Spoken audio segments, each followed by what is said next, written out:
Saludos. Hoy tenemos un viejo amigo, José Hernández. Viene de Trujillo, duró como 4 días para llegar al programa. ¿Cuánto duraste? No, 560 kilómetros. Pero en horas. Sí, 8 horas. Bastante. Pero ¿Sí? piano a piano. Sí. Ah, ok. ¿Conseguiste gasolina?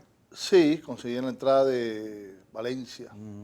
Había gasolina. Sí. Bueno, es que cuando llegan los barcos iraníes el problema disminuye. Lo que pasa es que hay que estarlos trayendo permanentemente. Pero como que descubrieron un truco para que no los agarren. Que contaron Parece los que están radares. volando. Sí, leí yo. José, vamos a comenzar. José es candidato en lista número 1 de la Alianza Democrática, donde está COPEI, AD, Avanzada Progresista, Cambiemos, Bertucci, ¿cómo se llama el partido Bertucci? Esperanza para el Cambio. Esperanza para el Cambio, y me falta alguien ahí. No, cambiemos. Esperanza para el Cambio, el partido de Falcón, Esperanza para el Cambio, AD, COPEI. Sí, ahí están todos. Sí, Ahora, son tú has sido candidato a gobernador, candidato a todo en Trujillo. Tú eres una de las figuras, como es, emblemáticas del Estado. Porque además tienes un programa de radio, tenías una pizzería que te quemaron y eres un personaje. Bueno, Kiko, estoy aquí vivo, que eso es importante, ¿no? Porque tú sabes muy bien que morirse es muy feo. Y es una sola vez. Ahora, yo quiero comenzar por decirte que estoy satisfecho de venir a tu programa después que nos vimos aquella vez en Buenas Noches. Después estuve con El Ciudadano, después estuve también con Carlos Croes. Bueno, aquí estamos. Yo estoy encabezando la alianza Esperanza para el Cambio, el partido de Falcón, el partido de Bertucci, el partido de Timoteo, AD y COPEI, que son la alianza democrática en el Estado de Trujillo. Creo que hemos logrado avanzar. Claro, tenemos una situación muy adversa. Tenemos por un lado un gobierno abusivo que está utilizando de forma obscena los recursos del Estado y del gobierno para favorecer a sus candidatos. Por otro lado tenemos una parte importante de la oposición que merece nuestro mayor respeto, pero que están equivocados, que son la gente y los compañeros que están llamando a no votar. Por otro lado tenemos el problema de la pandemia y por otro lado tenemos el problema del transporte y la movilización. Frente a eso, Y gas, luz, agua. bueno, eso, incluso te voy a decir una cosa, y esto no lo digo porque los caraqueños es que están viviendo en el paraíso, pero ustedes aquí la pasan un poquito mejor. Sí, eso dice la gente del interior. Claro, los caraqueños aquí no dicen, somos no, tú le preguntas a los caraqueños y empiezan a quejarse y a chillar. No, pero hay gente del interior que No, dice, pero esos yo le caraqueños, yo y nos insultan. Mira, yo llegué anoche a las 12 de la noche a comerme una arepa aquí en la Plaza de Venezuela. Ahí no hay arepa. Sí, como no, ahí está una en al lado del famoso Tiburón, diagonal. Bueno, palabras mayores. Pero Entonces, Plaza Venezuela es el redondel. bueno, no, todo. Esa zona. Ubícate. Bueno, Ubication. yo viví aquí 1 año y medio. Entonces fuimos a comernos una arepa a esa hora y yo le pregunto al tipo que está haciendo las arepas, le dije, mire, ¿tú tienes gas aquí en Caracas? Yo, sí, vale, nosotros no tenemos, no hay problema el gas. ¿Por qué? No, pues yo no tengo. Sí. Yo tengo mi negocio cerrado desde hace 3 semanas porque no tengo gas. Y en mi casa no tengo gas. Estoy con una cocinita de... Y esas sí son bravas, para que sepan, porque el problema de las cocinas eléctricas es que tiran un templón y me tumban de una vez los breakers de la parte de abajo de la casa. No, y si le metes la mano... Queda chicharrado. Ahora fíjate tú, los caraqueños tienen problemas, muchos, pero nosotros tenemos el doble. Sí, es verdad. Pero eso tiene que ver también. A mí me dicen, mira, Jotachi, ¿por qué pasa eso? Que es que le tienen miedo que el pueblo de Caracas se levante. No, es que aquí en Caracas viven los dirigentes de este país. Claro. Eso es lo que aquí pasa. Si los poderes estos que están aquí en Caracas los llevaran para Trujillo, ¿verdad? La presidencia de la República, los diputados, y todo el mundo se mudara para allá, nosotros no tuviéramos problemas, Kiko. Así mira, es pero el himno lo dice y seguía el ejemplo que Caracas dio. Caracas cuando se pone brava, se pone brava. Sí, bueno, está bien. Pero ven acá.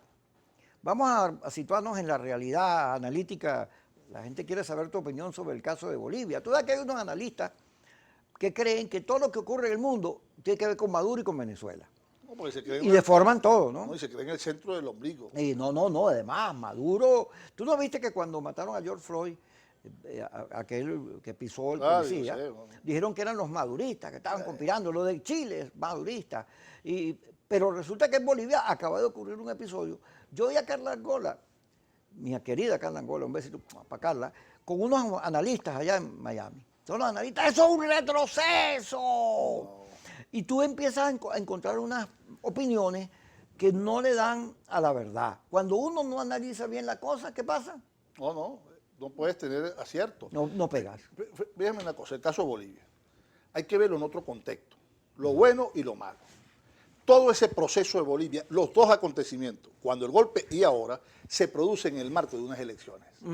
¿Cuál es la primera ganancia de los bolivianos? Haberse quitado a Evo Morales. Así, sí, claro. Porque eso es un tipo, además, después de 13 años de gobierno, 14, que no lo hizo mal, las estadísticas pero revelan, ya estaba bueno. Claro, ya está bueno el cilantro, pero no tanto. Entonces, el tipo logró 1% de inflación, 4% del desempleo. Bueno, insistió en seguir y seguir, porque cuando la gente está en el coroto, no quiere soltar nunca, es una cosa enfermiza, el poder enferma a la gente. Entonces llega, hace una consulta al pueblo boliviano, y el pueblo en el referéndum le dijo, no queremos más de ti, te queremos pero hasta aquí. Y el tipo siguió hasta que reventó la cabulla y la elección lo sacó. Viene el proceso electoral y produce un cambio de gobierno, regresa el MAS, pero no regresa Evo, y regresa un tecnócrata y un político que es el actor intelectual y material de todos los éxitos económicos de Bolivia. De tal manera que eso hay que verlo como un progreso en el pueblo boliviano. Y además uno no tiene por qué contentarse o estar en desacuerdo porque alguien gane o pierde unas elecciones, o es que tienen que ganar siempre los tuyos. Eso no es así, no puedes ver la política de esa manera. De tal manera que en el caso de Bolivia, en estos momentos, ese que acaban de elegir de presidente, que sustituye a Evo, y progresivamente lo va a ir dejando de un lado porque no va a perder protagonismo. Lenín Moreno en es lo que le pasó a Correa con Lenín, ¿verdad? Gómez con Castro. Bueno, exacto, a su compadre no Santos lo va a con Uribe. Bueno, y así tenemos, bueno, pues. Entonces lo que te quiero decir es que el proceso de Bolivia es interesante en ese marco. Bueno, si tú tienes un gobierno que es eficiente, a mí no me importa si se califica de derecha o de izquierda, lo importante es que el gobierno le sea útil a la gente, que a los más necesitados les llegue la protección del Estado, que haya una redistribución de la riqueza justa. Eso es lo importante de un gobierno. Ahora, si en Bolivia los datos, y así fue constatado, lograron avanzar y ahora pueden seguir avanzando, ¿cuál es el problema? No, y además por la vía del voto, eso demuestra el poder del voto. Bueno, por eso te dije que los dos acontecimientos son electorales. Ahora, fíjate una cosa, el troncismo, esa cosa desquiciada, que encarna el presidente Donald Trump, que es la vuelta a la Guerra Fría, la persecución de comunistas por todo el mundo. Entonces ve la cosa, no, la izquierda volvió, los radicales, el socialismo. Como si los radicales no fueran, como esa izquierda revolucionaria, no fuera una realidad en América Latina. Es que lo primero que tienes que hacer... Ya va, que vamos para el corte. Yo te hago la pregunta para que tú la vayas pensando. No vamos. Pero vamos entonces, fíjate, en los Estados Unidos casi todas las guerras que han tenido es persiguiendo comunistas. Sí. Vietnam, Camboya, esos son los gendarmes del mundo. Sí. Pero entonces ahora Trump dice que no. Pero oye, los comunistas. Entonces resulta que en América Latina ganaron en Ecuador, en Argentina, ahora ganan aquí. Bolivia. Viene otra vez Lula, porque Bolsonaro es una calamidad andante. Horrible. Y pueden volver, porque son una realidad que tú no vas a extinguir. Y a los comunistas hay que decirle, y tampoco tú vas a extinguir a los demás. Claro, hay que respetarse. Vamos a discutir eso, ya va, cálmate, que el sombrero te queda bonito. Ya regresamos, José Hernández. Echa para adelante.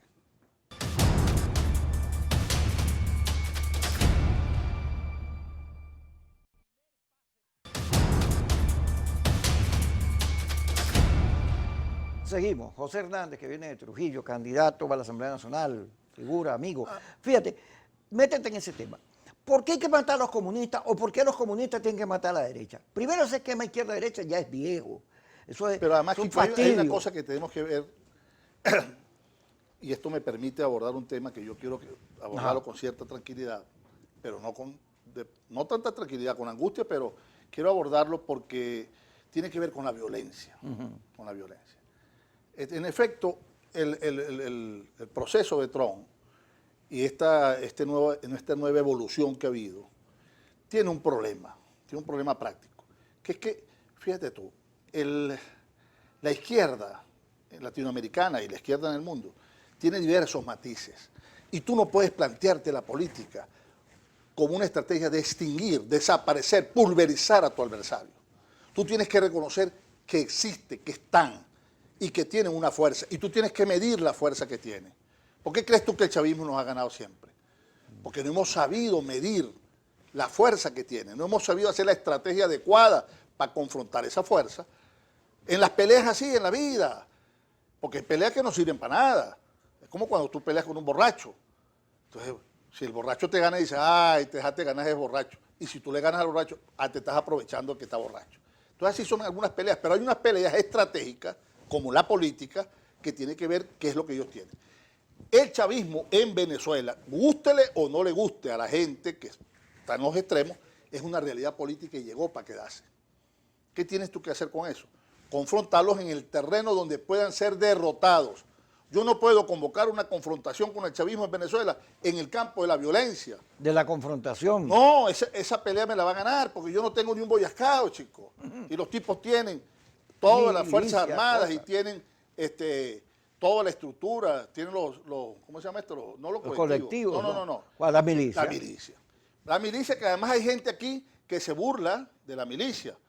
Entonces, que salió un viejito gordo con un rifle. Bueno, pero ese te puede pegar un tiro y te puede matar y tú no tienes ni una navaja. Entonces, ¿para qué vas a plantear una pelea donde te van a revolcar?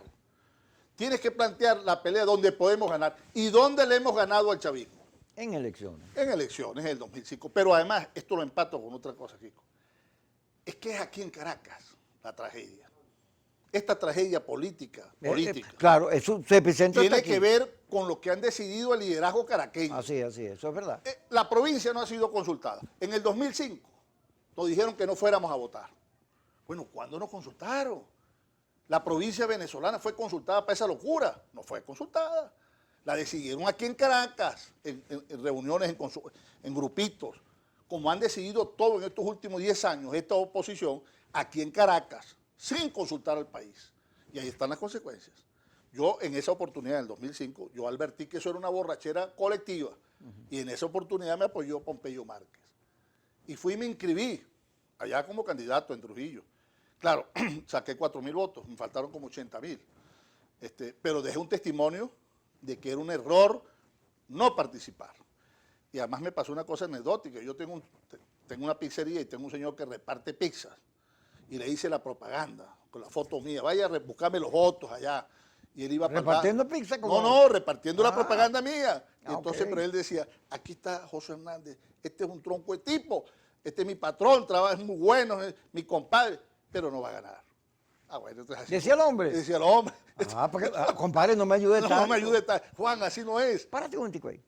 Fíjate, estas elecciones, Maduro no necesita hacer trampa para ganar. No, ni la porque tampoco. La división de la oposición, estos que llaman al fraude sin saber en qué condiciones está eso, o que dicen que hay una dictadura, pero entonces le piden a la dictadura que haga lo que ellos quieran, que le dé las condiciones, como si los gobiernos autoritarios, sí, yo quiero que tú votes. No, yo no quiero que tú votes, porque... Pero es que ¿cuál ha sido la estrategia del gobierno? Es muy sencillo. Ya va, pero déjame terminarte la pregunta para que te metáis ahí.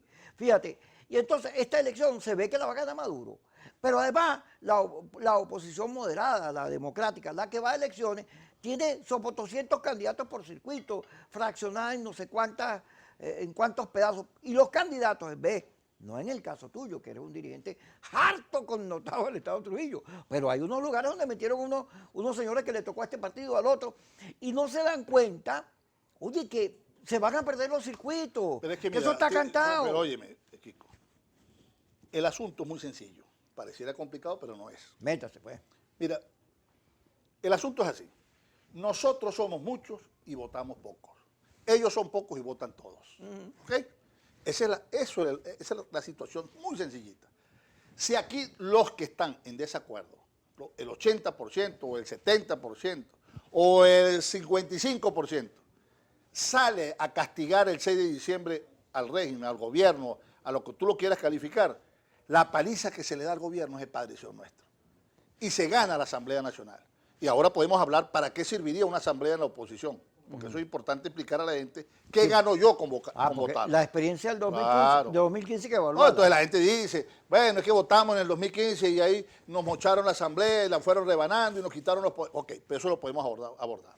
Pero el tema fundamental es que la estrategia del gobierno es dividir la oposición. No necesitan hacer trampa. ¿Para qué van a hacer trampa? Si vamos divididos y ellos tienen el control del aparataje electoral, que lo tienen, como lo tenían con Tibisay y Lucena, y ahora no lo tienen, digo, ahora no está ella, Pero nosotros en el 2015 ganamos por una sencilla razón, porque fuimos unidos y porque votamos. Porque votamos. Toda esa Asamblea Nacional, empezando por Guaidó, que le tengo consideración y respeto, empezando por todos esos diputados, fueron electos a punta de votos. Hoy están en el protagonismo de la Asamblea Nacional porque votaron, porque el pueblo los eligió. Si no hubiésemos ido a elecciones, ellos no estuvieran ahí. ¿Me entiendes ahora? Ahora, la otra cosa es que esas elecciones produjeron un liderazgo. Ahora, que ese liderazgo no fue lo suficiente inteligente para manejar las cosas. ¿Qué tenían que hacer cuando ganaron la Asamblea Nacional, Dios mío? Agarrar la Asamblea Nacional, el foro político, colocarlo al frente de la oposición y promover la ruta electoral que está en la Constitución. Es cumplir el calendario de la Constitución, Kiko. Y si nosotros nos hubiésemos montado en el calendario de la Constitución, ya hubiésemos salido hace rato largo de Maduro. Pero no lo hicieron. Entonces, claro, llega un presidente de la Asamblea y le dice al presidente de la República, en 6 meses te vamos a raspar. Entonces, ¿qué hizo el que está allá? Empezó a rebanarte también. ¿Tú me vas a fregar? Entonces, tómalo tú. Y empezaron y acabaron con la Asamblea Nacional. Pero porque se salieron de la ruta constitucional. La ruta constitucional dice cuánto tiempo le queda a un gobernador, cuánto tiempo tiene un presidente, cuánto tiempo tienen los diputados. Hubiésemos salido de Maduro en el 2018. Si se ponen de acuerdo, escogemos, no hay en 30 millones de venezolanos, no hay una mujer o un hombre que sea capaz de representarnos a todos. Yo creo que sí. No tienen por qué ser estos que son los protagonistas de esta tragedia del gobierno y la oposición. Porque es aquí en Caracas donde se ha producido todo esto. Déjame decir. Tú estás sugiriendo que hace falta un hombre de la provincia para hace dirigir. Falta los 8. Los 8. Que regresen los 8. Los 8 mandaron muy bien este país para que tú sepas. Vamos a ir al corte. José Hernández con nosotros, ya regresamos.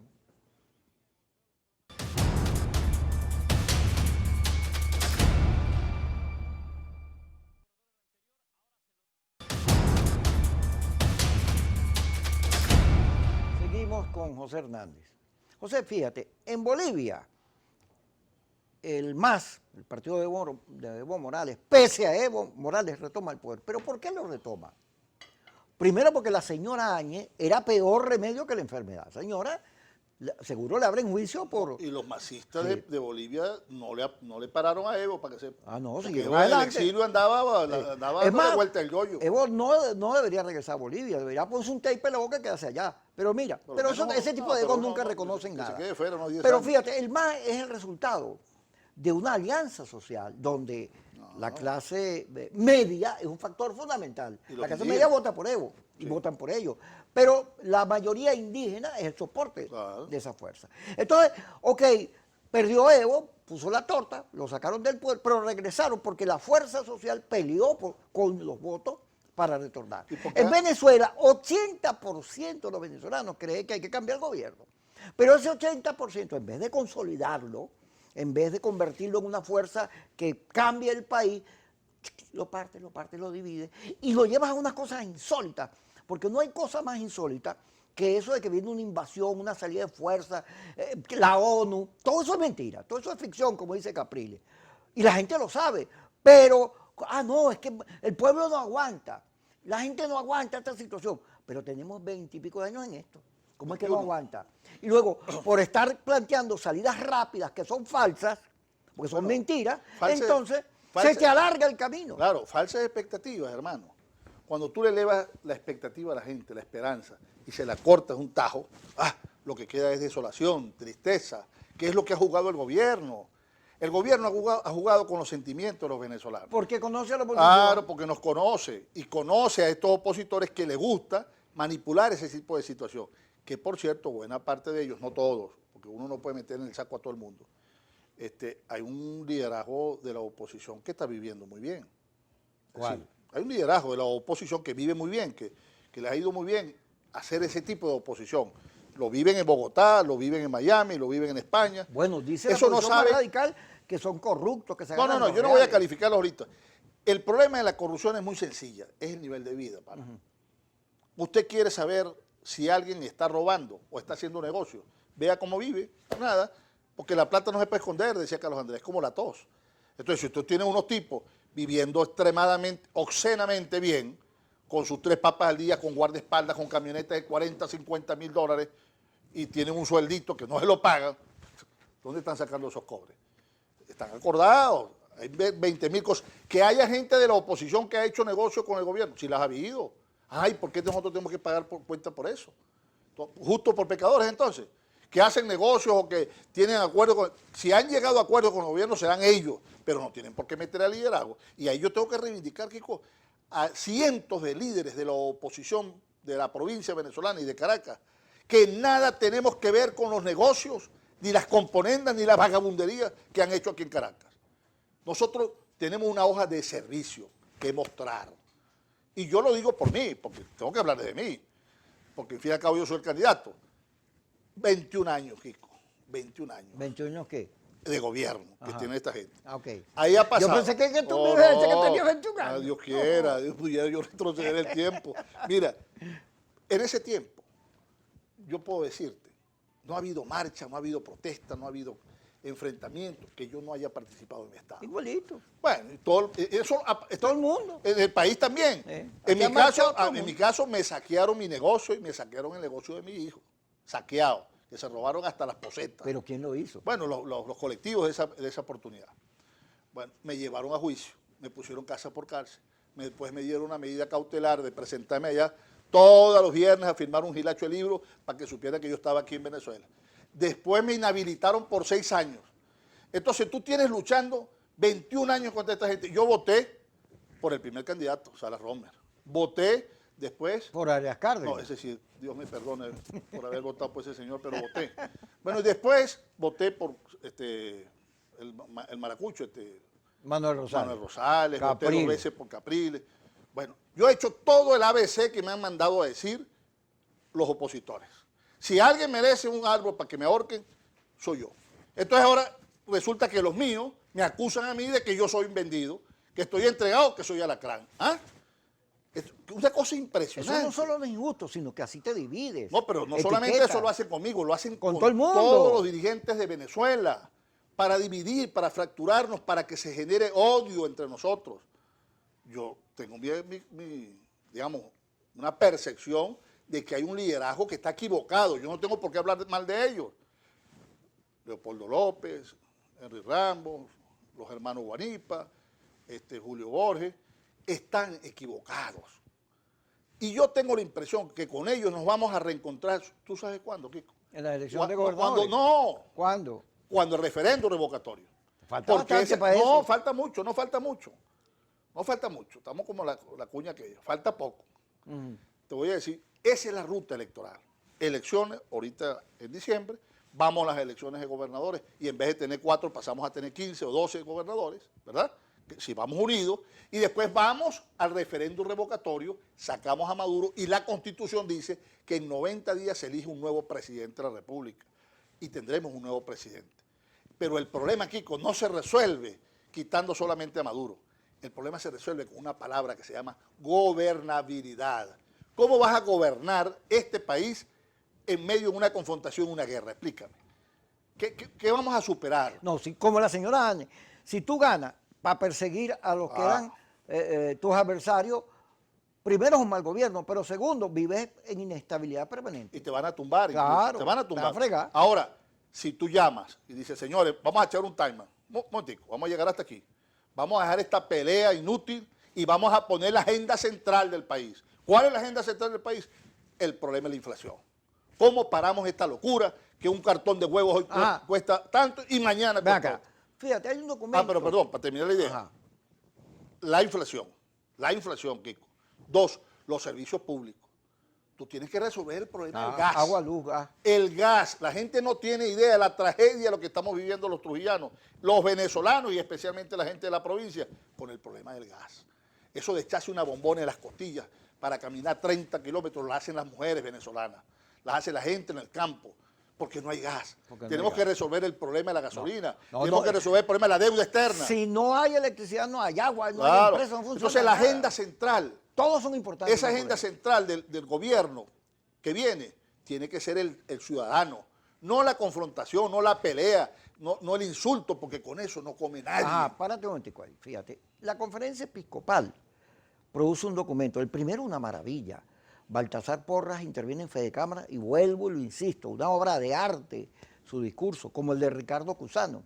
Y ahora hace otro, en el cual dice que esas elecciones que vienen no le sirven al país. Pero plantean, bueno, hay que buscar una hoja de ruta.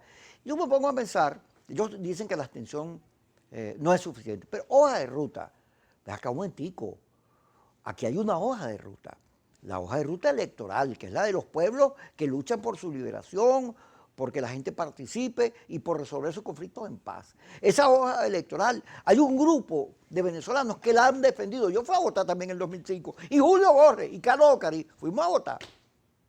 A pesar del llamado a la mayoría, fuimos a votar.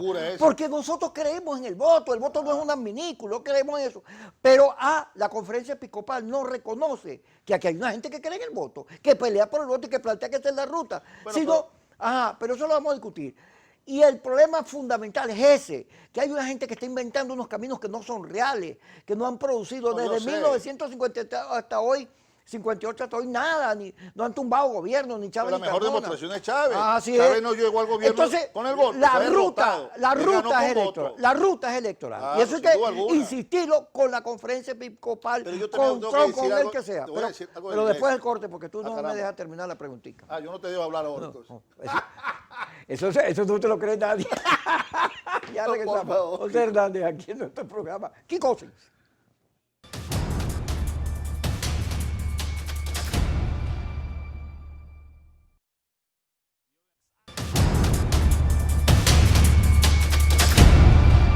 Seguimos con José Hernández. Entonces, aquí hay una agenda electoral. Yo apuesto. Vamos a hablar de la iglesia. Mira, apuesto al que sea, que aquí la salida termina siendo electoral. Aquí no hay transición. Aquí viene un proceso electoral donde va a definir quién gana y quién pierda. Pero eso tú no lo quieres reconocer, y entonces los que votan son traidores, vendidos, alacranes. Sí, mira, Henry Ramos le cae a Vladimir encima, a Vladimir Villegas, porque dice que hay gente en el G4 que está planteando que el interinato se rote. No, ¿qué cosa? Y claro, lo metió a él. Pero resulta que el chisme que le dieron a Vladimir viene del G4, viene de Primera Justicia y de otros factores. Bueno, pero ahora, pero oye, para precisar lo de la iglesia. Pero le dijo Alacrán.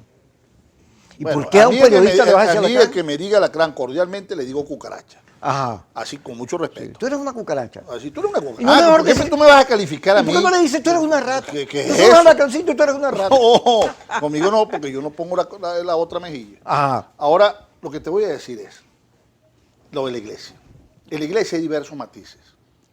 Monseñor Porras, creo yo, que es uno de los más preclaros, nuestro cardenal. Me quito el sombrero. Pero quítate el sombrero. Por Baltasar. Y ese, además, amigo mío. Te voy a decir una cosa. El Baltasar en las elecciones municipales,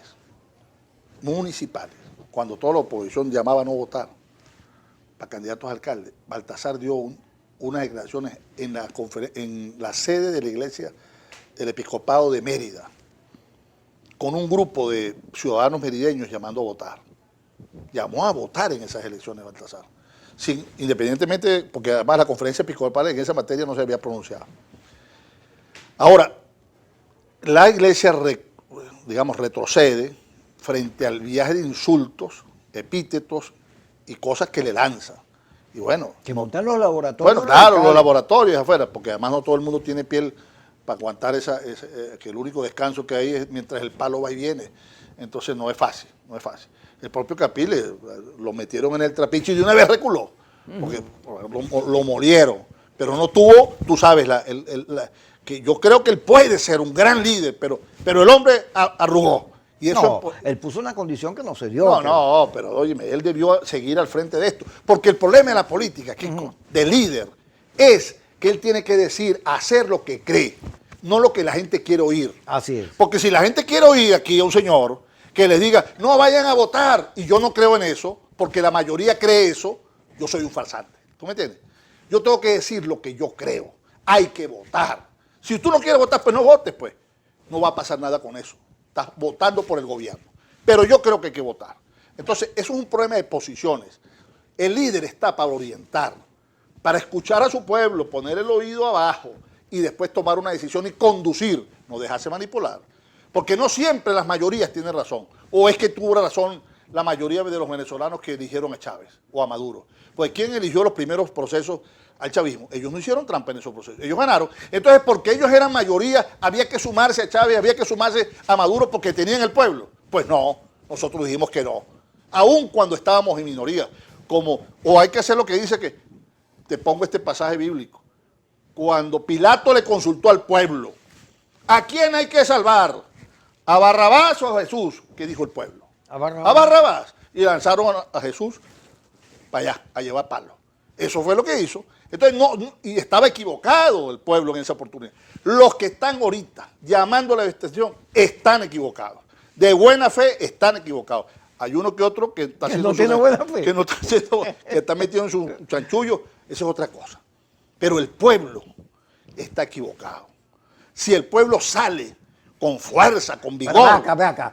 Si tú tomas en cuenta los presidentes venezolanos electos, no electos, el pueblo nunca la ha pegado, porque aquí de unos malos para peor. No, pero hay unos presidentes que en Venezuela tuvieron un ejercicio de gobierno absolutamente, primero decentes. ¿Cuál? Luis Herrera Campín, León y Betancourt. El Viernes Negro comenzó con Luis Herrera. La tragedia de este país, por Dios. No me vengas a vender. Chico, olvídate de eso. Yo reivindico a Pérez, a Carlos Andrés Pérez lo reivindico. Bueno, yo no voy a hablar más de Pérez, porque además yo soy, digamos, un admirador de Pérez. Yo estoy diciendo que todos esos gobiernos fueron unos grandes gobiernos. Además, eso ha sido lo malo, no haberlos defendido. El gobierno de Betancourt, de León y de Luis Herrera, del primer Caldera. Todos esos gobiernos fueron buenos. Porque cuando esa... Bueno, visto comparado con lo de ahora. No, con esto es una tragedia. Pero ¿por qué llegó Chávez al poder? Porque esos gobiernos no eran vistos Pero muy Chávez buenos. también llegó al poder porque la oligarquía caraqueña y los dueños de los medios... ¿le vas a agarrar con los caraqueños? No, se pusieron a apoyar a Chávez, ¿verdad? Porque creían que iban a manipular a Chávez. Y cuando llegó Chávez y todos estos riquitos de aquí de Caracas, con la plata que tenían, financiaron la campaña de Chávez. Y cuando llegaron a Miraflores, Chávez le dio una patada por el trasero que los mandó para Miami. Esa es la verdad. Ellos son los cómplices de esta situación que hemos vivido. Nosotros no votamos. Y la mayoría, no es que tampoco Chávez ganó por abuso. Aquí el presidente que ha sacado más votos porcentualmente se llama Jaime Lucinchi. Esa es la verdad. Están ahí los números. Ahora, lo que tenemos que hacer, Kiko, y yo insisto en este tema, es que el debate tiene que centrarse en lo político. Vamos a hacer, incluso yo te sugiero que pudieran hacer un debate en tu programa. Los que están en desacuerdo con las elecciones y los que están... No, aquí había un programa llamado Debate, creo que está guardado, pero ese volverá. Bueno, este programa no es para hablar así como... Que haga un debate, que vamos a debatir las ideas, no para que me insultes, no para que me ofenda, porque yo tengo una posición... ¿Quién te insulta más, la oposición radical o el gobierno? La oposición radical, por supuesto. Y te voy a poner un ejemplo, Kiko, aprovecho esta oportunidad, rápidamente. En Trujillo hicimos unas elecciones primarias para escoger el candidato a gobernador en la oposición. Yo me acuerdo. Bueno, y yo la gané y le eché una paliza a todos. Después, ninguno de los que yo derroté ni siquiera votaron por mí, por esa cultura democrática que tenía. Bueno,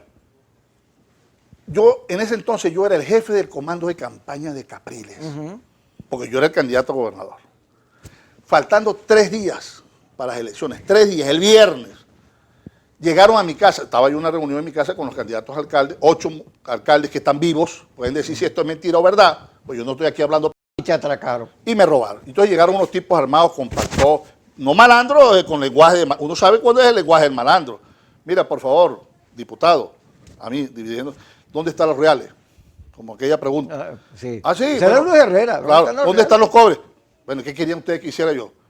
Que me pusiera a pelear con los tipos y los tipos con unas metralladoras ahí, los llevé para que llevaran los reales, se llevaron 600.000 bolos. A las 9 de la mañana. Era plata. Bueno, esa plata era para los motorizados, para hacer el plan de recolección de las actas. Se la llevaron a las 9 de la mañana. Ese atraco me lo mandó a hacer el exgobernador del estado de Trujillo, junto con su jefe de seguridad. ¿Qué te habían pillado? Bueno, porque así funcionan los malandros. Entonces, el exgobernador, no este que está ahorita, el anterior, me mandó a atracar y me robaron. ¿Y tú tienes pruebas de eso? Bueno, mira, cuando se llevaron los teléfonos celulares en un GPS de mi amigo Pedro Bracamonte, se llevaron en el carro, la camioneta que nos robó, y se llevaron los cobritos. Le seguimos la pista para donde iba, le dieron una vuelta, y llegaron y se metieron en el estacionamiento de la gobernación de Trujillo. ¿Qué cosa bueno, pero además, me robaron a las 9, Kiko, yo a las 11 repuse la plata. Yo la saqué de mi bolsillo y la puse. Y listo, no pasa nada. Y todos los alcaldes recibieron los reales y se fueron. Y me firmaron mi cosa y listo. Todo eso lo tengo yo firmado. Es dura la política ya de Trujillo. Bueno, pero después los opositores te acusaron. Dijeron en los medios, se autoatracó, se autorrobó. Pero ¿cómo me voy a robar yo si a las 9 me roban los 600,000 y a las 10 los regreso? José, ¿cómo es eso? Vamos a ir al corte. Qué ridículo. Pero ese es uno de los problemas que acabas de nombrar. Se supone que en la unidad somos aliados todos, No, el país. Aquí no. Aquí la cosa es horrible. Ya regresamos. José Hernández aquí en su programa Kikosi.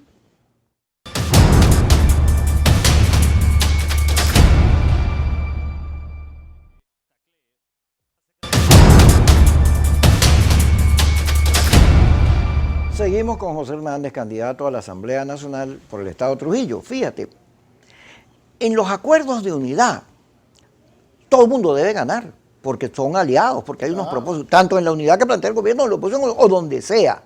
Tú revisas la historia y en Polonia, ¿cuáles son las condiciones? Bueno, las que le dio el régimen de Jaruzelski, que era el 30% de la Asamblea, unas cosas muy limitadas, y aún así, los polacos fueron. Igual esa se les fue metiendo y les ganó todo. Y ganó. Salieron del comunismo. Y salieron y ahí está.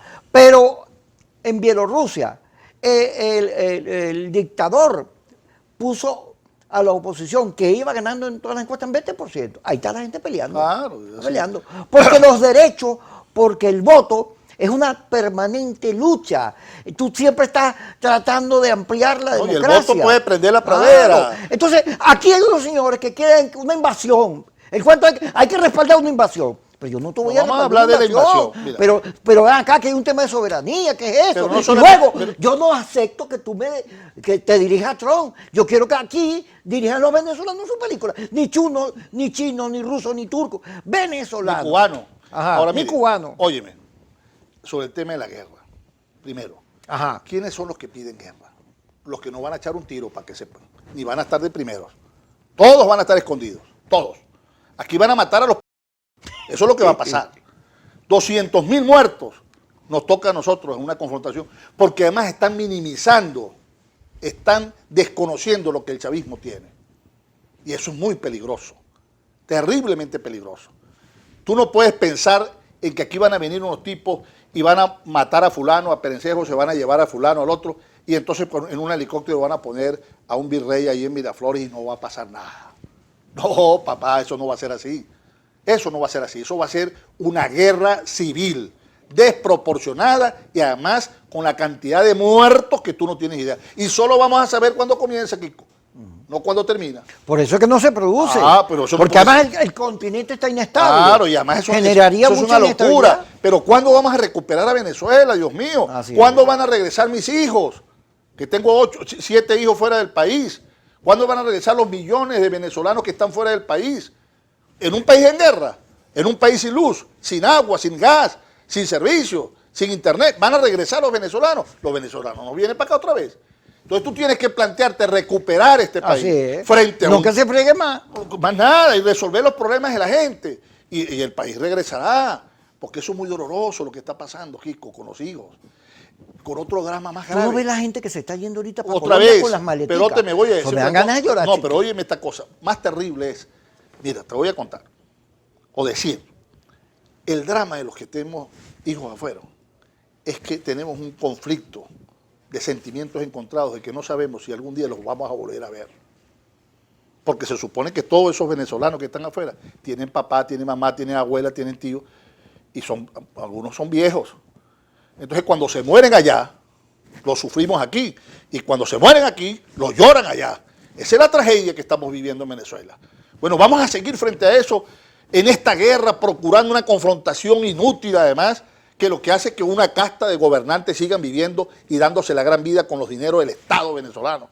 Porque la forma como viven algunos jerarcas del gobierno es absolutamente obscena, que choca, cachetea la realidad del pueblo que vive en condiciones miserables, chicos. Aquí la gente no sabe lo que la gente camina para conseguir un autobús. La gente no sabe lo que le cuesta. ¿Tú crees que alguien puede vivir con 400,000 bolívares, que es esa porquería que pagan salario mínimo? No, del salario mínimo, de los pensionados.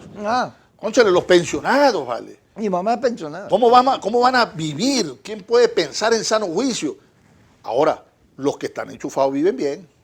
Ellos tienen, por eso que la medida que toman en Estados Unidos, el gobierno de Estados Unidos, para apretarnos el pescuezo aquí a los venezolanos y hundirnos más en la miseria, no la sufren ellos.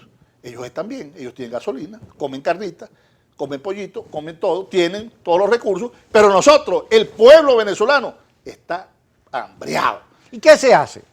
Esto, buscar salir de los tipos de la vía electoral constitucional y pacífica. Se puede salir. ¿Y cómo de esta recompones situación. la unidad si hay unos que quieren irse para acá y unos que quieren irse para allá y ninguno se reconoce? Bueno, eso tiene que resolverlo el pueblo. Votando. Votando. Por cualquiera de los dos. Eso tiene que resolverlo el pueblo. El pueblo tiene que escoger cuál es el camino que quiere de la oposición. Y si el pueblo escoge a Maduro... Bueno, si el como, no. Estoy hablando en el caso del pueblo que decida no votar. Sobre las opciones. Ok, entonces hay una opción. Hay una ruta constitucional, hay una ruta electoral y el pueblo tiene que decidir. El pueblo va a seguir en esto. Van a seguir comiéndose esa coba y esa p que le tienen vendida de que ya está listo, que mañana están afuera y que estamos listos ya. Que el gobierno va a caer porque todo el mundo anda mandando unos mensajes en estos celulares de ahora porque tienen una burbuja y una coba de que todo el mundo se mueve en torno al 10%, 5% de estos celulares inteligentes. Que está en la red del 15%. El 15%. 11% radicalizado. Bueno, en los celulares, porque no voy a hablar de porque hay celulares que llaman inteligentes, no sé si hay brutos, pero en todo caso, los celulares estos que tú sabes tienen WhatsApp y tal. En ese mundo, se crean fantasías. Te voy a poner un ejemplo de lo que yo creo. Esto lo digo yo desde afuera. El caso del hijo de Baduel. El hijo de Baduel lo agarran en esta operación, en esa En estos días dejaron después de no sé cuántos años ver a Baduel. Ok, pero óyeme. Vinieron aquí con la lancha, les cayeron a plomo y mataron un poco de gente que estaban fanatizados, mal informados, enfermizos, creyendo que venían a colonizarnos y que nos venían a liberar por allá por Macuto, no sé qué. Venía el hijo de Baduel. Ese no puede ser un mercenario. ¿Me entiendes? Él venía a rescatar a su papá. Porque se le metió en la cabeza, le metieron allá, en Colombia y en Miami, que usted es el héroe para ir a sacar a su papá. Y el muchacho se empujó en eso. Pero no es porque sea un mercenario. Otros son mercenarios, seguramente ahí los hay, que les han pagado y aquella empresa que vino JJ y le pagó y reconoció esa mamarrachada que hicieron con eso. Esa situación de envenenar a la gente para llevarlo al extremo es la fantasía que se quiere vender ahora de que está todo listo, que esto no aguanta, porque ellos asocian la necesidad del pueblo, el problema económico lo asocian a la salida inmediata de Maduro y no entienden que es un proceso político, que se puede dar la salida de Maduro, pero nosotros decimos si se puede, por la vía legal, constitucional podemos, porque lo otro ha sido una aventura, lo han probado y ha fracasado, y entonces ellos insisten en ese camino para llevarse otra vez otro mamonazo, creándonos una expectativa, y aquí hay más de uno mandando mensajes. No, listo, ya se llevaron a... Mañana a las 6 de la No, mañana. no, y aquí estoy mandando un video, ahorita cuando hubo las protestas, sacaba Yaracuy. No, está bien, pero sacaba unos videos viejos, de hace 2 años, uno de los guayos, que estaban sacando. Listo, tenemos, ya Diosdado tiene una pata en Cuba, listo. Mentira, y el tipo estaba aquí en Caracas. Terminamos el programa, pero fíjate, ¿y por qué la gente se cree que eso es mentira? ¿Por qué? Por la desesperación. Tú le enseñas, Kiko. mira, pero es que mira, no hay, porque te dicen, la invasión es la amenaza creíble, no es que vayamos a invadir, sino para presionar las elecciones presidenciales. ¿Por qué la gente se cree algo que se sabe que no es verdad? Porque la gente en su desesperación, en su angustia, en su necesidad, en su hambre, quiere la salida rápida. Pero una cosa es lo que uno quiere y otra cosa es la realidad. No, y el otro también juega. Claro, y se acabó el programa. Y el otro mi querido juega, Fred. caramba, yo creí que sí. no íbamos a dar media hora más. ¿Vale? Sí, segurito, sí. Bueno, si pues. tú ni dejas hablar, ni dejas hablar. Cachicamos diciéndole borrocó conchudo. Imagínate tú. José Hernández aquí en Globovisión. Recuerde, Kikosis a las 5 y a las 10 de la noche, no se lo pierda.